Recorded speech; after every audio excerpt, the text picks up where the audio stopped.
It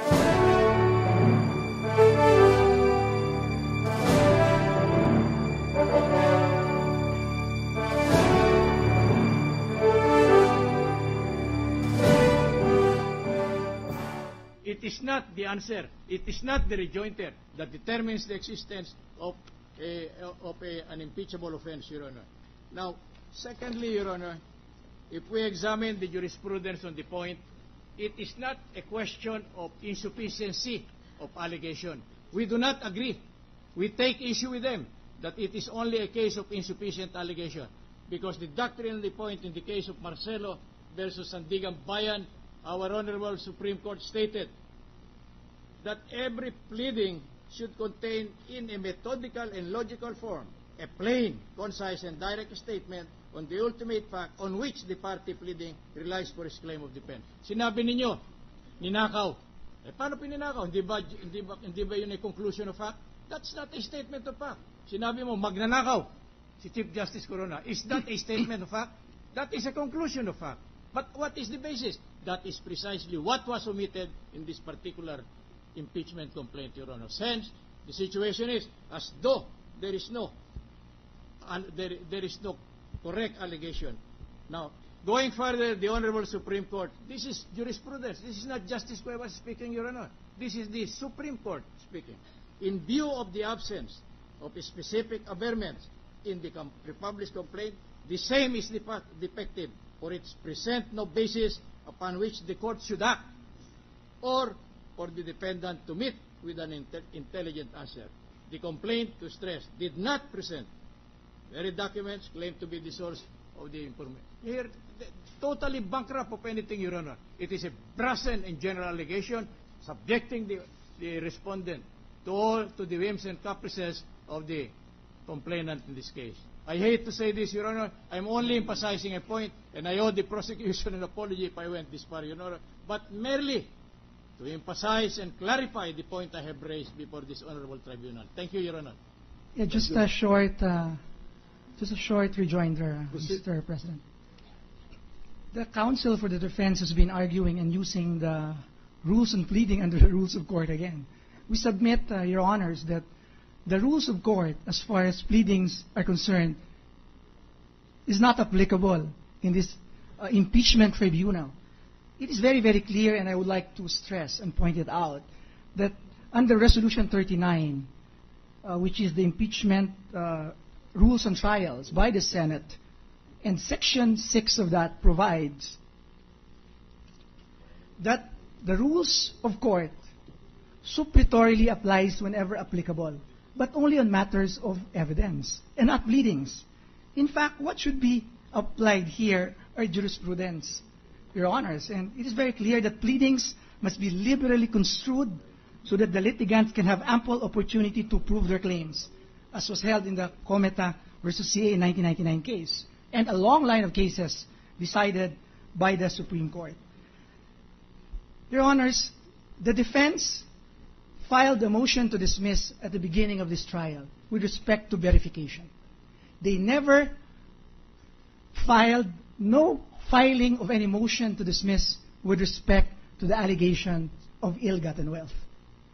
And we consider that as a waiver.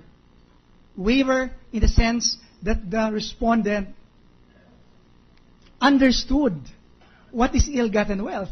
If an ordinary layman can understand what is an accusation of ill-gotten wealth, with more reason if you are the Chief Justice of the Supreme Court. So we submit, Mr. President and the honorable members of the Senate. Thank you. Just 1 minute, Your Honor, sorry, Batal, to clarify points raised. Well, you have 1 minute. 1 minute only, yes, Your Honor. This will be the last. You can cut me anytime, Your Honor, if I... Now, he mentioned a jurisprudence to the effect that allegedly the court shall be liberal in interpreting pleadings, Your Honor. That is correct. If there is merely vagueness, kung hindi po maliwanag, kung kaduda-duda po. Pero ang pangyayari dito, hindi lang vagueness, walang allegation with respect to illegally acquired. Wala. Kaya sabi ng husgado, kung walang ganyan, walang impeachment complaint, and therefore, the entire proceeding shall be declared nullity. Thank you, Your Honor. Thank you. Any comment?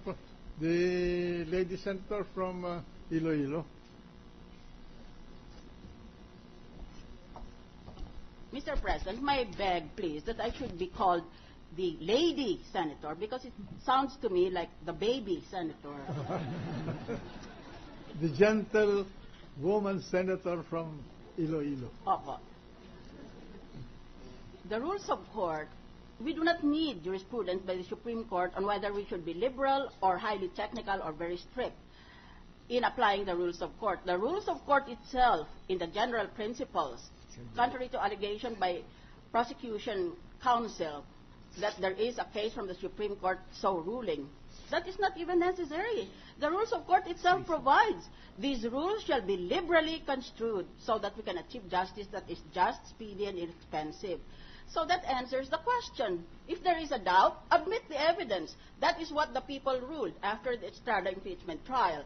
At that time, I was not so far away from having been a trial judge, and I wanted to apply the rules of court technically. The rules of court provide that evidence in court cannot be admitted unless it is relevant to an allegation in the complaint itself. That is the so-called ultimate fact. And since there had been no allegation of wrongdoing in connection with the notorious second envelope, I voted that we should not open the second envelope until and after the complaint had already been amended. So I did not really vote against opening the second envelope. I said, first you have to comply with the rules of court. Amend your articles of impeachment or your complaint, and then we shall admit it, but not before. At that point, certain prosecutors walked out, and the case was never finally brought to its proper conclusion. And thereafter, I was among those who was demonized because I voted against opening the second envelope. Dahil ang paniwala ng taong bayan ay, kung ayaw namin buksan pala yung so-called second envelope na yan, may tinatago kami. Bandang huli, nabuksan. Wala naman palang incriminatory to the accused. So the suspicions against us proved to be unfounded, and in effect, were validated by time. But it was a very painful experience that you would go around in public and people would shout incriminations against us because sa tingin ng tao, ayaw namin buksan ang ebidensya at natural, nagsuspetso sila, may tinatago. Kaya ang aking attitude ngayon ay ganito. Should the specific provision by the rules of court that the rules shall be liberally construed be overcome by a technical rule of procedure that you find somewhere in the middle of the rules of court? My proposed answer is no. Dahil magsususpetsa na naman ang publiko, may tinatago tayo.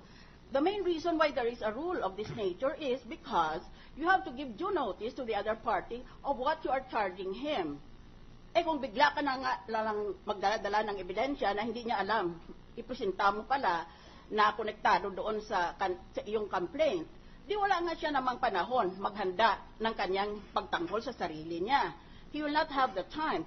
So since you already know that prosecution intend to call to the stand the Commissioner of Internal Revenue to produce certain income tax returns, I respectfully propose that there is already sufficient notice being given to the defendant. He should therefore place himself on notice and prepare his defense. This is not being sprung at him overnight. So if let us say, we give 3 days from now for preparation, there should be no more argument about whether we should admit evidence or not. In this kind of proceeding, which is televised throughout our archipelago, the more evidence we admit, the more the people will believe that our decision has been fair. Kasi ang itatanong niya ay, anong tinatago ninyo? Bakit ang dami niyang sinasabi tungkol sa mga teknikalidad na ito? We are not interested in these technicalities by the court, by the Supreme Court. Malay namin kung ano yun, kung totoo yun, o kung tama ang English mo. So, let us give then the defendant time, maybe 3 days, before we call the Commissioner of Internal Revenue, but by all means, let us call her. Let us see what she has in her hands. Thank you. Thank you. Anything else? Let's proceed with the case. So, what's the pleasure of the prosecution? Yeah, we are ready to call our witness, but Mr. Senate President, we just want to raise a fundamental issue. So if you can just give us 2 minutes, we will raise this issue which affects the presentation of our evidence.